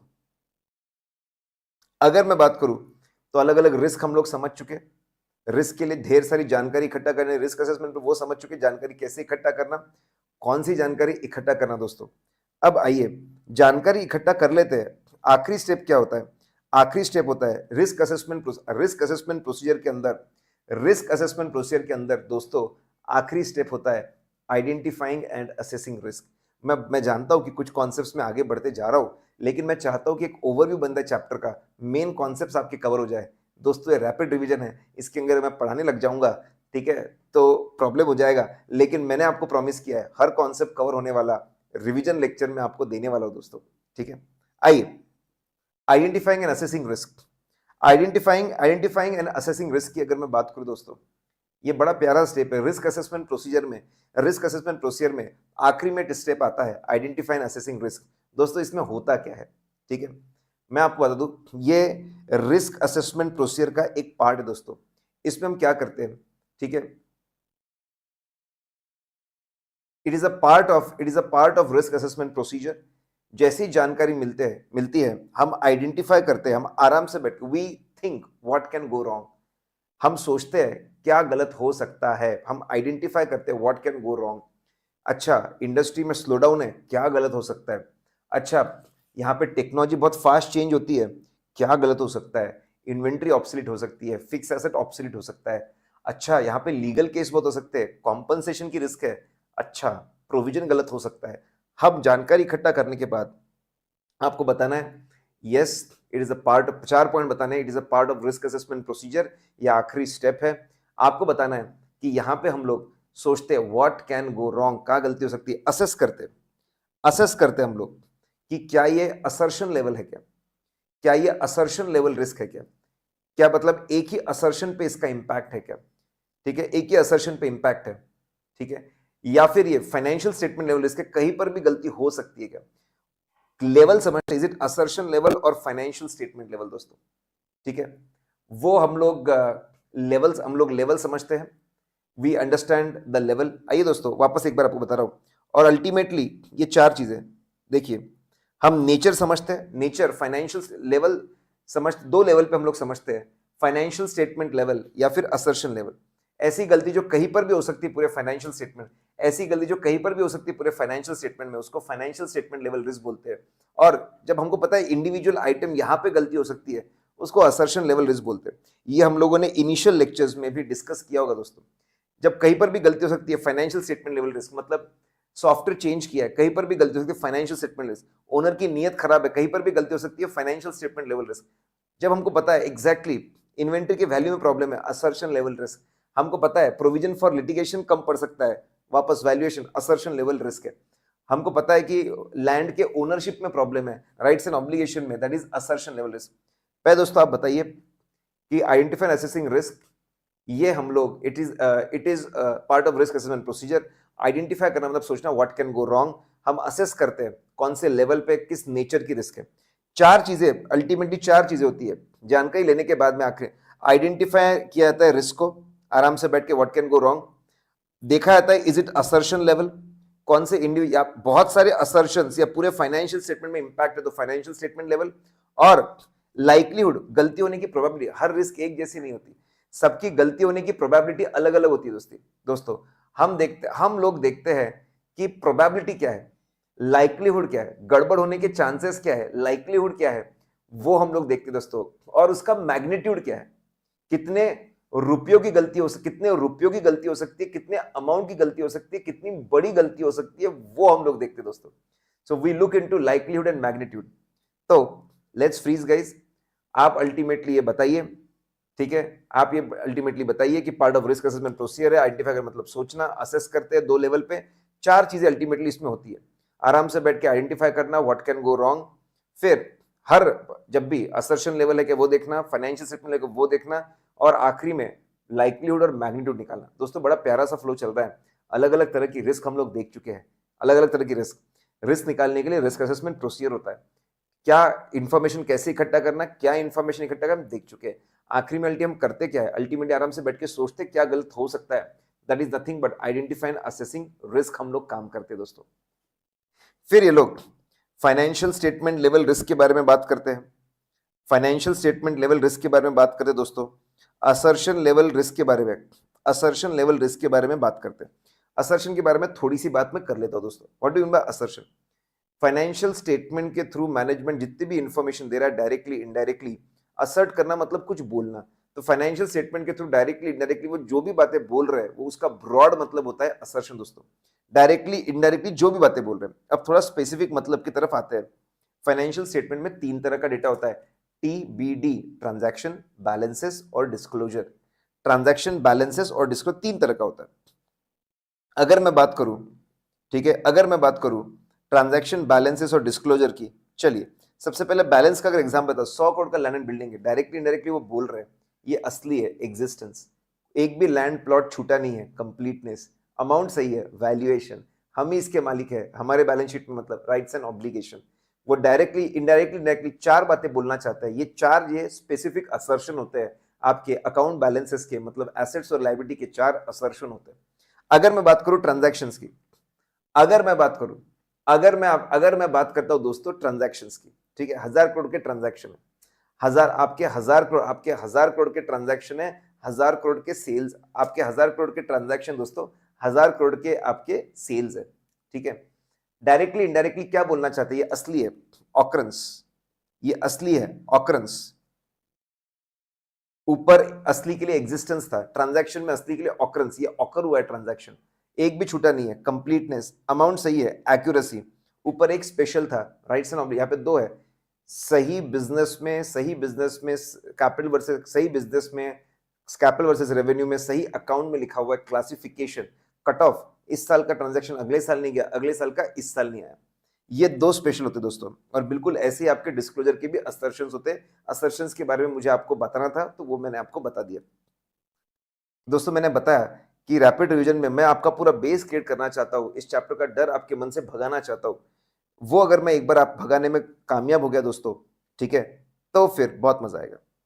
अब इसमें भी जो बहुत बड़ी रिस्क होती है, उसको दोस्तों बोला जाता है सिग्निफिकेंट रिस्क। सिग्निफिकेंट रिस्क का सबसे पहले डेफिनेशन क्या होता है? ऐसी रिस्क जो मैग्नीट्यूड में बहुत ज्यादा हो, मैग्नीट्यूड मतलब अमाउंट में बहुत ज्यादा बहुत बड़ा मिसस्टेटमेंट हो सकता है, बहुत बड़े अमाउंट का मिसस्टेटमेंट हो सकता है जिसकी प्रोबेबिलिटी बहुत ज्यादा हो, उसको सिग्निफिकेंट रिस्क। जैसे इनहेरेंट रिस्क में हम अज्यूम करते इंटरनल कंट्रोल्स नहीं है, सिग्निफिकेंट रिस्क में भी हम अज्यूम करते इंटरनल कंट्रोल्स नहीं है, और फिर हम चीजों को सोचते हैं। ये फैक्टर्स जहां पे आपको मिलेंगे, एक दो ये फैक्टर्स आपको जहां पे मिलेंगे, वहां पे आपको सिग्निफिकेंट रिस्क मिल सकती है। ठीक है, जितने ज्यादा फैक्टर्स होंगे एक जगह पे, उतनी ज्यादा चांस है कि वहां पे आपको सिग्निफिकेंट रिस्क मिले। ठीक है, देखिए कौन से फैक्टर्स है, सीएफओ सीएसआर। सीएफओ सीएसआर करेगा तो सिग्निफिकेंट रिस्क है। सी स्टैंड फॉर चेंजेस, जहां पे बड़े बड़े बदलाव होते हैं, सिस्टम के बदलाव, लोगों के बदलाव, लोकेशन के बदलाव, गलती हो सकती है। एफ फॉर फ्रॉड, जहां पे प्रेशर है लोगों पे मैनिपुलेशन का, प्रेशर है लोगों पर मैनिपुलेशन का, वहां पे रिस्क ऑफ फ्रॉड होती है। ठीक है, रिस्क ऑफ फ्रॉड, ठीक है, risk of fraud is always a significant, जहां पे फ्रॉड होने के चांसेस है वहां पे सिग्निफिकेंट रिस्क आपको मिल सकता है। O stand for outside normal course of business, अजीबोगरीब ट्रांजैक्शन जो इंडस्ट्री में कभी नहीं होते, वहां पे सिग्निफिकेंट रिस्क मिल सकता है। सी स्टैंड फॉर कॉम्प्लेक्सिटी दोस्तों, जहां पे कॉम्प्लेक्सिटी वहां पे सिग्निफिकेंट रिस्क मिल सकती है।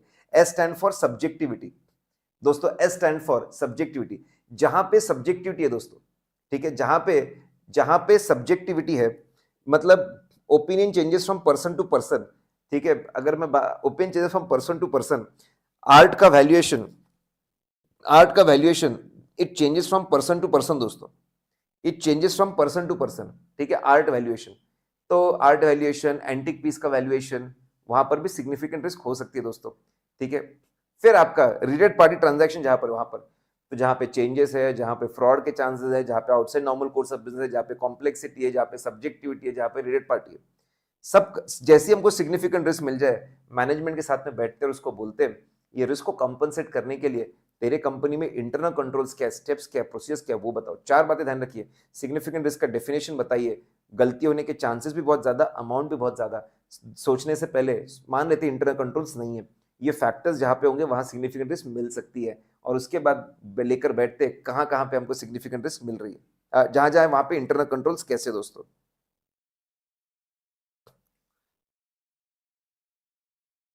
आइए दोस्तों, तो दोस्तों पहला पार्ट के जो मुझे क्रिटिकल बातें मुझे कवर करनी थी, मुझे क्रिटिकल बातें कवर करनी थी, मुझे एक बेस बना था आप लोगों के लिए, एक ओवरव्यू बना था इस चैप्टर का, वो मैं आपके लिए बना चुका हूं दोस्तों।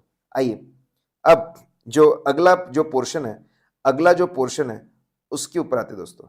आपका जो अगला पोर्शन दोस्तों,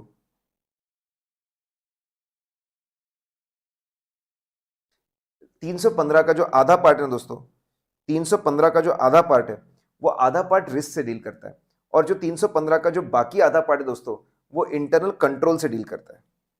मैं आपको अभी इस रिवीजन लेक्चर में जितना बता रहा हूं दोस्तों, उतना करिए, जो प्यारा बेस बनेगा ना आपका, इसके बाद में आप वो डिटेल रिवीजन वाला वीडियो देखोगे ना, तो आपको आपके दिमाग में एब्सोल्यूट क्लैरिटी आ जाएगी दोस्तों, एकदम आपका दिमाग उसको एब्जॉर्ब करने लग जाएगा। ठीक है, कभी भी पहले एक ओवरव्यू, एक मेजर कॉन्सेप्ट्स आपके दिमाग में बन जाए, तो फिर छोटे छोटे कॉन्सेप्ट तो आपके दिमाग में बन ही जाएंगे दोस्तों। आइए now, definition of internal control. ऐसे अगर मैं बहुत सिंपल बोलूं, जितने भी स्टेप्स और प्रोसीजर्स कंपनी के अंदर बने हुए हैं, ठीक है, वो तो इंटरनल कंट्रोल है। जब मैं ऑडिट ऑफ फाइनेंशियल स्टेटमेंट्स की बात करता हूं, 315 बोलता है जो ऑडिटर है फाइनेंशियल स्टेटमेंट का, ठीक है, उसके लिए इंटरनल कंट्रोल्स हम डिफाइन कर रहे हैं कि उसके उसके लिए इंटरनल कंट्रोल्स में क्या क्या आता है।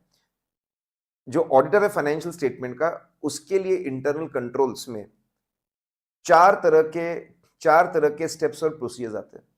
लेट्स सी गाइस, क्या बोला हुआ है इन्होंने इंटरनल कंट्रोल के डेफिनेशन में। अगर हम ऑडिट ऑफ फाइनेंशियल स्टेटमेंट की बात करें, फाइनेंशियल स्टेटमेंट ऑडिटर की बात करें, तो कंपनी के अंदर दोस्त चार्ज विद गवर्नेंस और मैनेजमेंट ने जो स्टेप्स और प्रोसीजर्स बना के रखी हुई है, चार ऑब्जेक्टिव्स को अचीव करने के लिए, वही इंटरनल कंट्रोल्स में आता है दोस्तों। That only comes in internal controls. Law rules regulation के कंप्लायंस के लिए स्टेप्स और प्रोसीजर्स बनाए हैं। सपोज लीगल डिपार्टमेंट बनाया, लीगल टीम बनाई, उनका कोड ऑफ कंडक्ट बनाया कि कैसे लोग काम करेंगे, वो हमारे लिए इंटरनल कंट्रोल्स में आएगा। सबसे बड़ा लॉ, लॉ से छोटे होते हैं एसेट्स। एसेट को सेफ और सिक्योर रखने के लिए आपने बड़े बड़े गोडाउन बनाए, लॉक एंड की बनाया, आपने सिक्योरिटी टीम बनाई, सीसीटीवी बनाया, वो आपके इंटरनल कंट्रोल्स के डेफिनेशन में आएंगे। ये स्टेप्स और प्रोसीजर्स भी इंटरनल कंट्रोल्स के डेफिनेशन में आएंगे। फिर ऑपरेशंस, तो लॉ के कंप्लायंस के लिए आपने जो बनाया, फिर आपके एसेट्स के सेफगार्ड के लिए जो बनाया। एसेट से होता क्या है, ऑपरेशन, ऑपरेशंस को एफिशिएंट इफेक्टिव बनाने के लिए, एफिशिएंट इफेक्टिव बनाने के लिए सपोज आपने रीऑर्डर लेवल आपने सेट किया है, एम्प्लॉयज की ट्रेनिंग आपने की है, तो ये भी आपके लिए इंटरनल कंट्रोल्स में आएगा दोस्तों। और फिर आपने अकाउंटिंग के लिए जो स्टेप्स और प्रोसीजर्स बनाई है, वाउचर का फॉर्मेट बनाया है, प्राइमरी बुक्स में एंट्री कौन करेगा वो देखा है, उसकी एंट्री कौन चेक करेगा वो है, पोस्टिंग कैसे होगी वो देखा है, ट्रायल बैलेंस कैसे बनेंगे, कंसोलिडेट कैसे होंगे, फाइनेंशियल स्टेटमेंट कैसे बनेंगे, इसके स्टेप्स और प्रोसीजर्स भी दोस्तों इंटरनल कंट्रोल्स में आएंगे।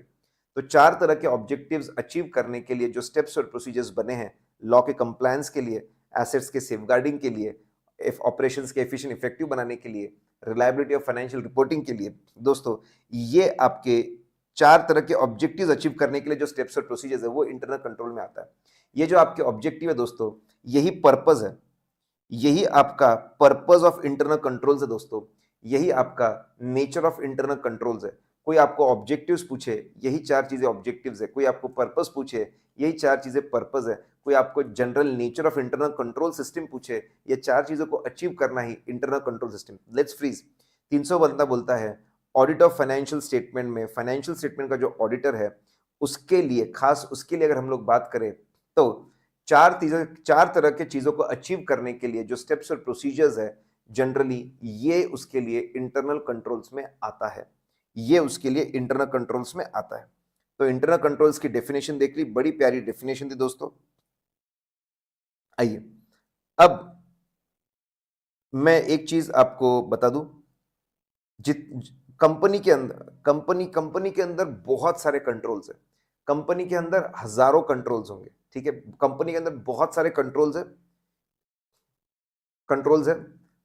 अभी हम लोगों ने कंट्रोल्स को कंपनी के अंदर बहुत हर चीज करने के स्टेप्स और प्रोसीजर है, हजारों कंट्रोल्स है, उसमें भी 4 चीजों को अचीव करने के लिए जो कंट्रोल्स है, सपोज वो 400 है, ये 400 कंट्रोल, ठीक है, 400 में से भी कुछ ही कंट्रोल्स ऑडिटर चेक करता है, उसको बोला जाता है रिलेवेंट कंट्रोल्स। इंटरनल कंट्रोल्स की जो डेफिनेशन है उसमें जितने कंट्रोल्स आते हैं, इंटरनल कंट्रोल्स की जो डेफिनेशन है उसमें जितने कंट्रोल्स आते हैं, उसमें से भी ऑडिटर सिर्फ रेलेवेंट कंट्रोल्स को ही चेक करता है। सर क्या होते हैं रेलेवेंट कंट्रोल्स? वो कंट्रोल्स हम लोग जब रिस्क असेसमेंट कर रहे थे तो हमने मैनेजमेंट को पूछा था इनहेरेंट रिस्क को कॉम्पनसेट करने वाले कंट्रोल बताओ, उन्होंने हमको बताए थे वो कंट्रोल्स जो रिस्क को कॉम्पनसेट करते हैं, रिस्क को काबू में लाते हैं, हमने उनको नोट किया था कि भाई ये वो कंट्रोल काम के हैं, उसको हम लोग रेलेवेंट कंट्रोल बोलते हैं। ये जो वो कंट्रोल्स जो रिस्क को कॉम्पनसेट करते हैं, रिस्क को काबू में करते हैं, ठीक है, प्राइमा फेसी लग रहा है रिस्क को काबू कर सकते हैं, ऐसे कंट्रोल्स को रेलेवेंट कंट्रोल्स में लाया जाता है, उसको चेक किया जाता है। दूसरा, बहुत ही हाईली ऑटोमेटेड एरियाज जैसे होते हैं, जैसे शेयर मार्केट, बस आप सौदा पंच करो, ऑटोमेटिक सौदा हो जाता है, एग्जीक्यूट होता है, सबको इंफॉर्मेशन मिल जाती है। आपके आईआरसीटी की टिकट बुकिंग, आपके अमेजॉन और फ्लिपकार्ट, ठीक है, अमेजॉन और फ्लिपकार्ट, ये जितने भी, ठीक है, बहुत ही हाईली ऑटोमेटेड जो एरियाज होते हैं, वहां पे इंटरनल कंट्रोल्स के भरोसे सब कुछ चलता है, वहां पे तो इंटरनल कंट्रोल्स चेक करना ही होगा। तो सभी बिजनेस में हम सिर्फ रेलेवेंट कंट्रोल्स चेक करते हैं, और जो हाईली ऑटोमेटेड एरिया है वो कंट्रोल्स भी हम लोग चेक करते हैं। वहां पे उसको टेक्निकली ऐसा बोला जाता है, only substantive procedures can not give sufficient appropriate audit evidence. Highly automated area में टेस्ट ऑफ कंट्रोल्स मस्ट है।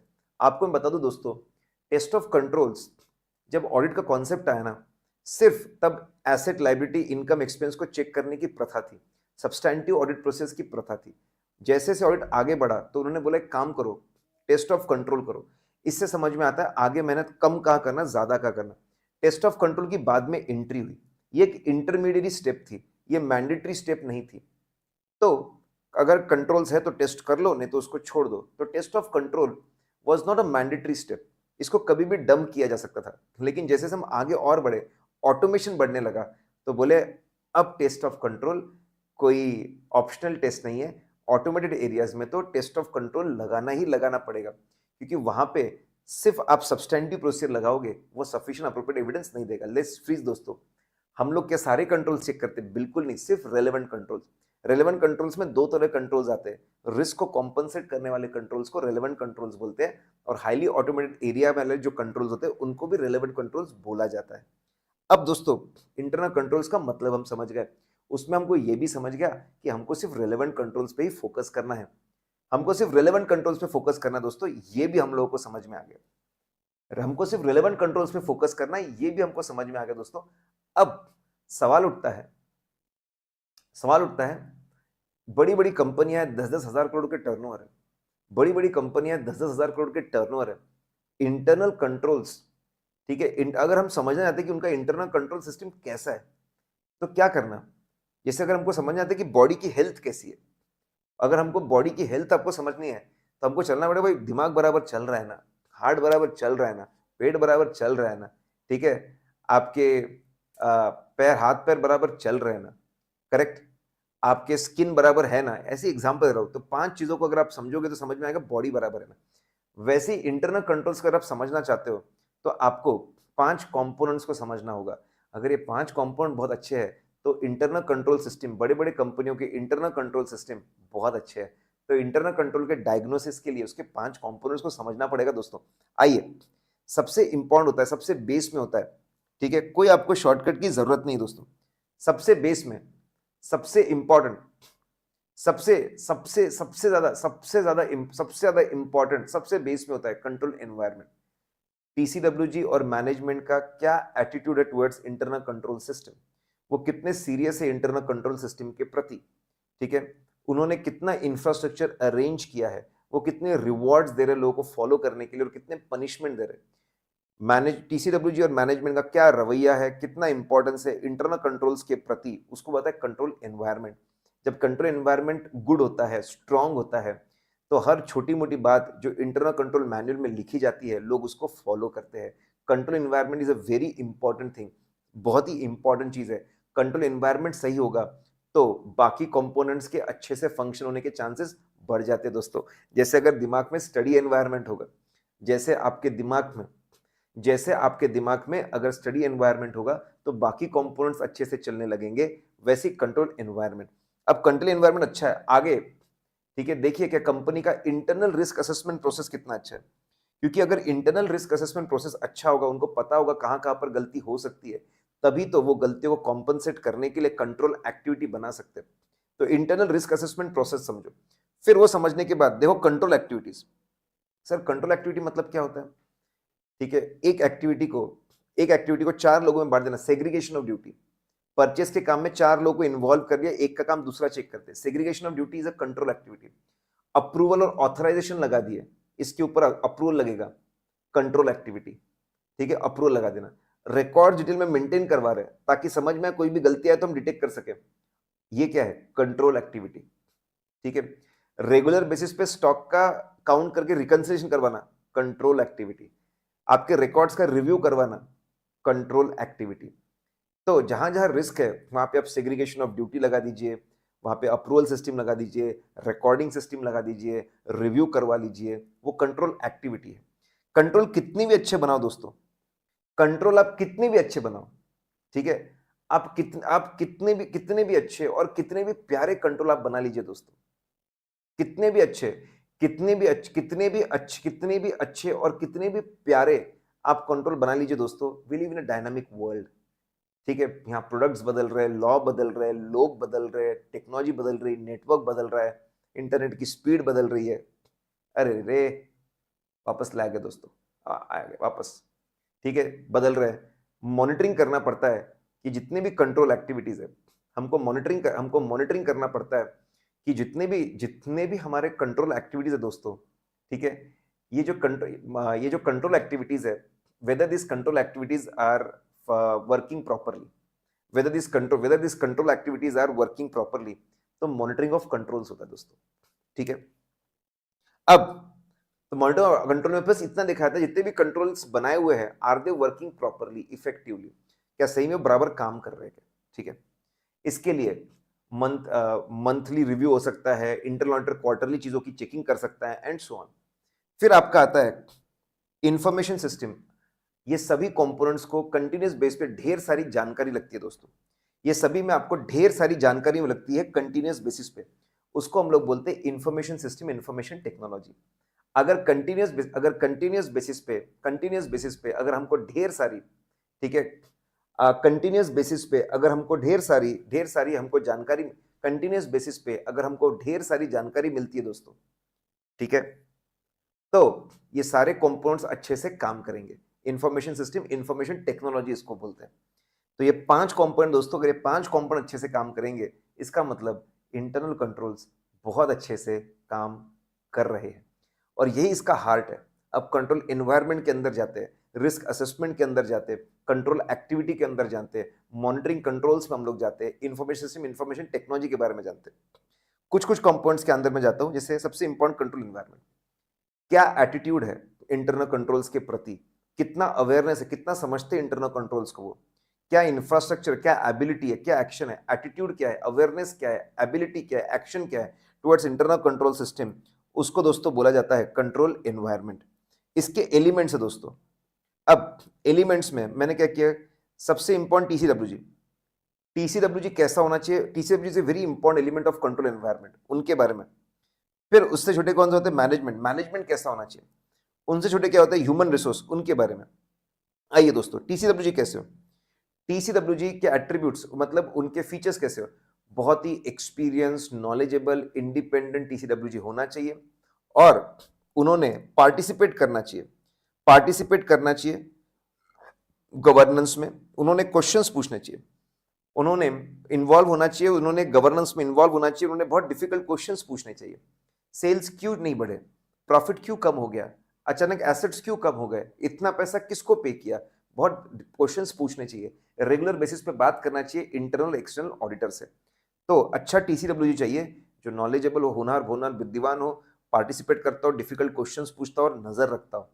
फिर हमको मैनेजमेंट कैसा चाहिए, मैनेजमेंट ऐसा चाहिए, ठीक है, जो समझता हो कि जो भी हम काम करते हैं उसमें बिजनेस रिस्क होती है, सोच समझ के दिमाग ठंडा रख के रिस्क कितनी है कहां पर, उसके हिसाब से डिसीजंस को लेना चाहिए दोस्तों, ठीक है, उसके हिसाब से आप डिसीजंस लीजिए। बिजनेस रिस्क, बिजनेस रिस्क आप समझिए, उसके हिसाब से डिसीजन लीजिए। वो मैनेजमेंट ऐसा हो जो जो मैनेजमेंट ऐसा हो जो अकाउंटिंग प्रोसेस को, accounting internal controls, accounting process का सम्मान करे, उसको रिस्पेक्ट करे, उसको जितने रिसोर्सेज चाहिए उतने दे, फाइनेंशियल रिपोर्टिंग, फाइनेंशियल स्टेटमेंट वाले प्रोसेस का सम्मान करे। ह्यूमन रिसोर्स कैसा होना चाहिए, ह्यूमन रिसोर्स की पॉलिसीज होनी चाहिए बहुत स्ट्रांग, रिक्रूटमेंट कैसे करना, उसके बाद उनका ओरिएंटेशन कैसे देना, फिर ट्रेनिंग कैसे करना, उनका काम इवैल्यूएट कैसे करना, उनका काउंसलिंग कैसे करना, प्रमोशन कैसे देना, कॉम्पनसेशन एंड सो ऑन, ठीक है। तो ह्यूमन रिसोर्स की स्ट्रांग पॉलिसीज होनी चाहिए, सबको कॉम्पिटेंस के हिसाब से काम देना चाहिए, काम देने के बाद में ऑर्गेनाइजेशन स्ट्रक्चर बनाना चाहिए, माल हेड कौन रहेगा, मैनेजर कौन होगा, उसके नीचे असिस्टेंट मैनेजर कितने होंगे, उसके नीचे एम्प्लॉयज कितने होंगे एंड सो ऑन।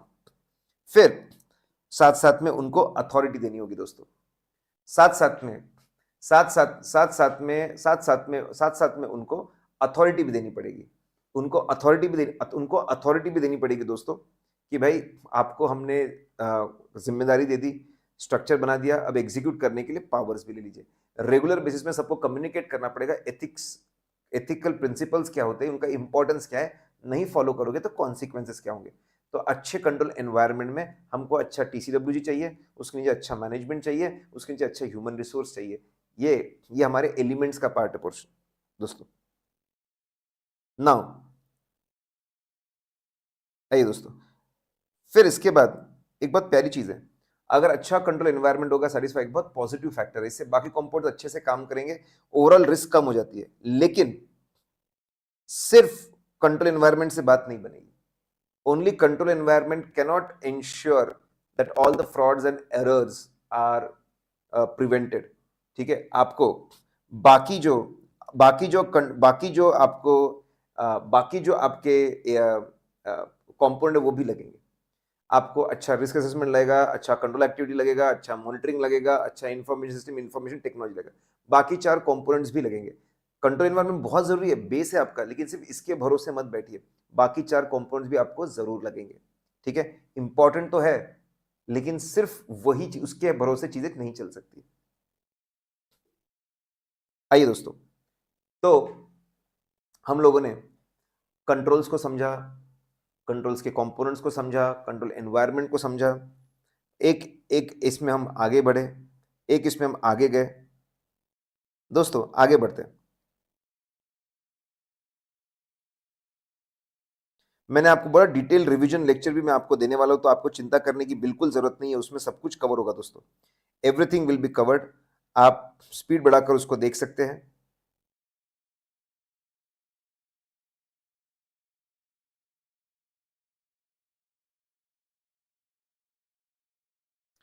इससे आपको जो ओवरव्यू और जो ग्रिप बनेगा दोस्तों, वो बहुत जबरदस्त होगा। ठीक है, अब मैं फटाफट इवैल्यू अब इसमें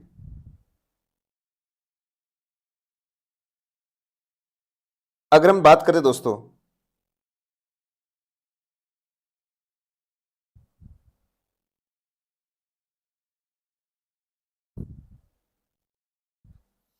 अब अगर हम बात करें दोस्तों, ठीक है, इवैल्यूएशन ऑफ इंटरनल कंट्रोल्स की, अगर हम लोग इवैल्यूएशन ऑफ इंटरनल कंट्रोल्स की कुछ मेथड्स है दोस्तों, 4 तरह के मेथड्स है। आइए सर, ये क्या होते हैं? इंटरनल कंट्रोल्स को स्टडी करना है, एनालाइज करना है, समझना है, तो 4 टूल्स है हमारे पास। नरेटिव रिकॉर्ड्स, इंटरनल कंट्रोल्स को देखिए, जाके समझिए, लाइन बाय लाइन लिखिए, लाइन बाय लाइन उसको डिस्क्राइब करिए, उसको नरेट करते जाइए, तो आपका बहुत आसानी से नरेटिव रिकॉर्ड्स बन जाता है। लिखना बहुत आसान है, बनाना बहुत आसान है। जिसने लिखा उसको बहुत समझ में आता है, लेकिन बाकी लोग पढ़ते वो कॉम्प्रिहेंड नहीं कर पाते, समझ नहीं पाते, इंटरनल कंट्रोल की डेफिशिएंसी पता नहीं लगा पाते, उसको बदलना बहुत मुश्किल होता है।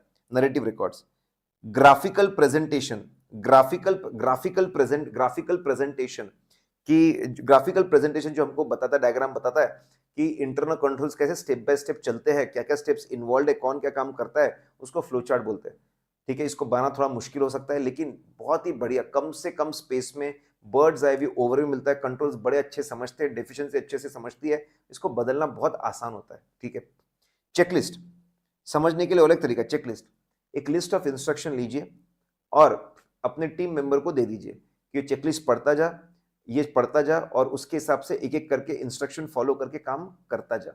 ठीक है, काम करता जा, तेरे को जहां जहां पे नो नो मिलेगा, वहां वहां पे हमको इंटरनल कंट्रोल की डेफिशिएंसी मिल सकती है।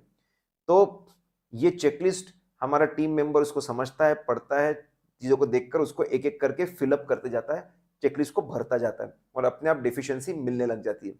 क्वेश्चनर, क्वेश्चनर में क्या होता है? इंटरनल कंट्रोल क्वेश्चनर, इसमें एक लिस्ट ऑफ क्वेश्चंस हम बनाकर मैनेजमेंट को देते हैं, तुम इसको पढ़ो, तुम उसको समझो, और तुम बताओ कि तुम्हारे इंटरनल कंट्रोल्स कैसे हैं।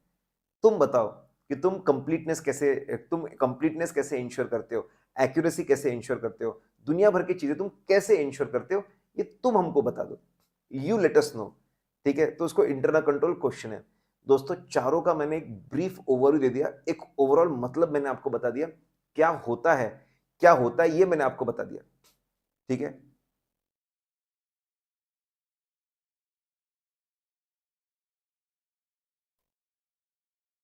ओके गाइस, आगे आइए। नाउ मैंने बताया मेरा बेस आपका बनाना, बेस बनाना बहुत जरूरी है। रिस्क का मैंने बेस बनाया, वैसे इंटरनल कंट्रोल्स का दोस्तों मैं आपको बेस बना के दे रहा हूं, और ऐसा लेक्चर रेडी कर रहा हूं कि एग्जाम के एक दिन पहले भी आप देखोगे तो आपको पूरी क्लैरिटी मिलेगी।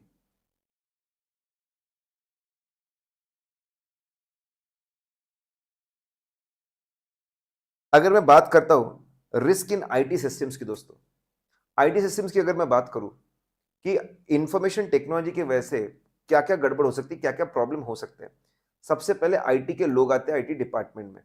आईटी के लोगों के पास में अगर बहुत ज्यादा पावर हो गया, बहुत प्रिविलेजेस आ गए, जरूरत से ज्यादा पावर्स हो गए, तो वो बहुत कॉन्फिडेंशियल इंफॉर्मेशन को पढ़ सकते हैं, समझ सकते हैं, उसको मैनिपुलेट कर सकते हैं, और पूरे एंटिटी को नुकसान पहुंचा सकते हैं।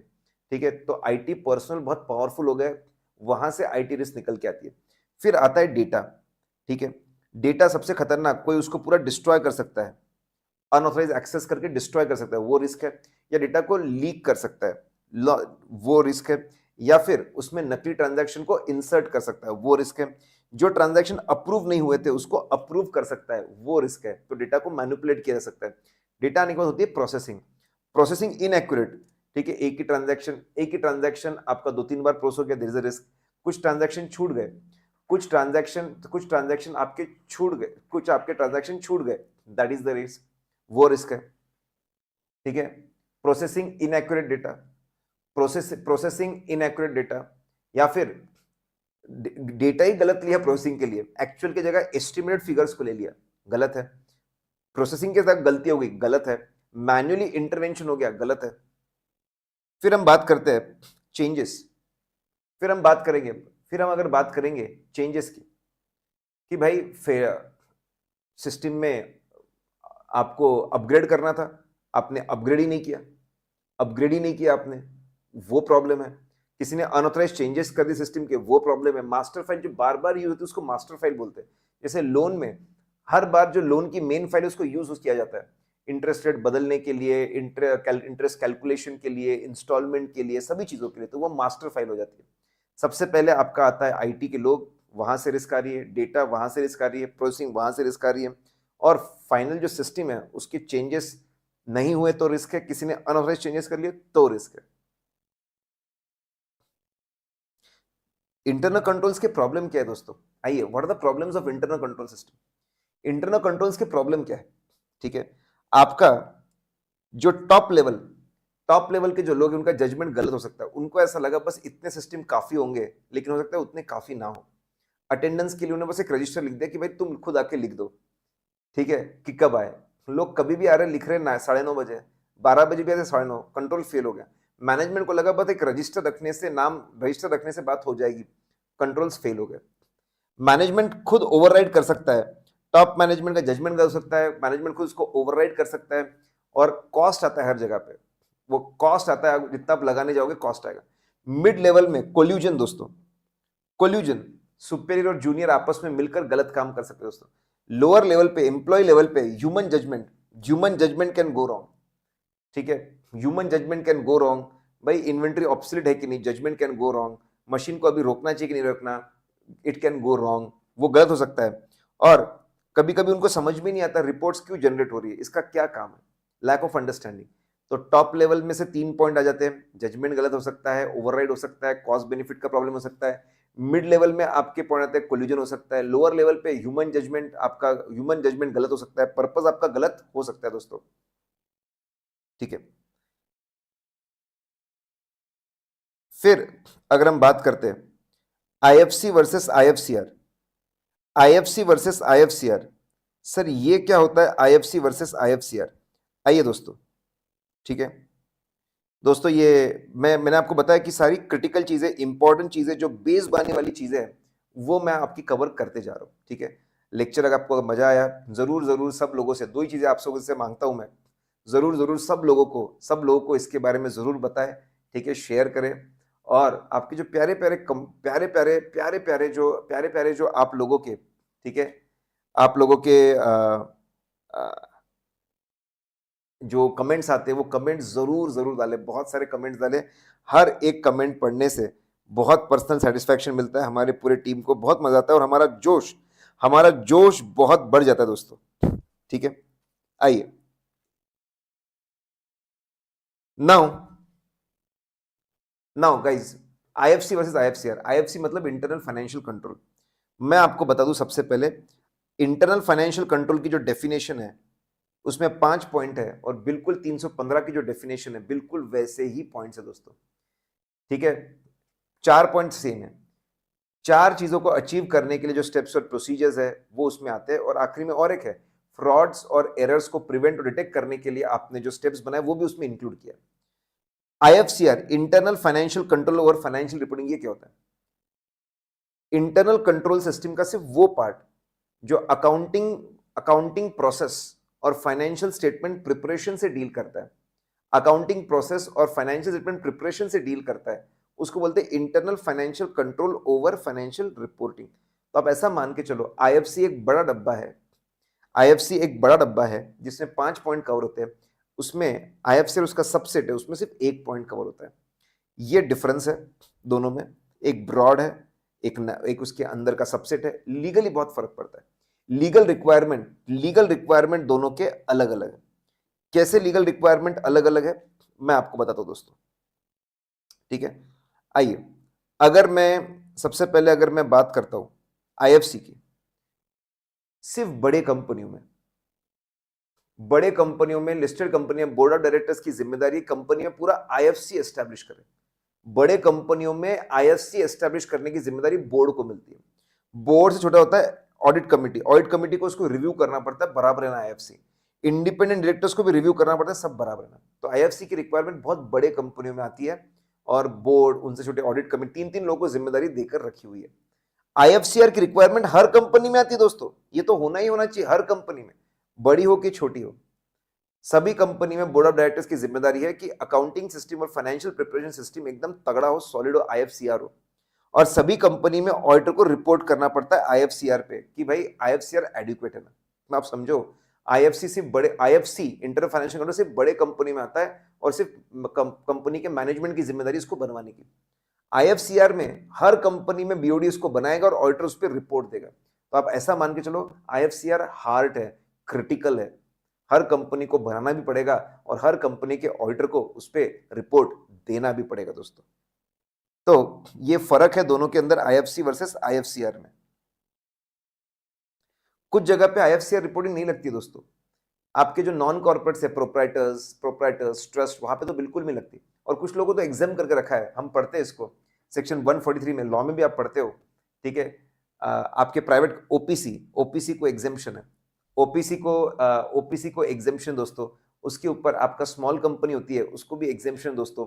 फिर जहां पे आपका आपका टर्नओवर आपका टर्नओवर आपका टर्नओवर आपकी बोरोइंग्स 25 करोड़ के ऊपर नहीं जाती, आपका टर्नओवर 50 करोड़ के ऊपर नहीं जाता, वहां पर भी आईएफसीआर रिपोर्टिंग नहीं करनी पड़ती दोस्तों। तो non applicable. Interim financial statement जो है, इंटरिम फाइनेंशियल स्टेटमेंट में भी की जो ऑडिट रिपोर्ट थी, वहां पर भी रिपोर्टिंग नहीं करनी पड़ती दोस्तों। बहुत प्यारा सा मैंने आपको, एक बहुत बड़ा चैप्टर दोस्तों ये, उसमें मैंने बड़ा प्यारा आपको 2 सेक्शन जो है रिस्क और कंट्रोल, उसके बारे में आपको बता दिया। इससे आपका एक बहुत स्ट्रांग बेस बन जाएगा। फिर आपको डिटेल रिवीजन भी आपको मिलेगा, डिटेल रिवीजन आपको मिलेगा, तो वहां से आप और डिटेल में पढ़ सकते हैं दोस्तों।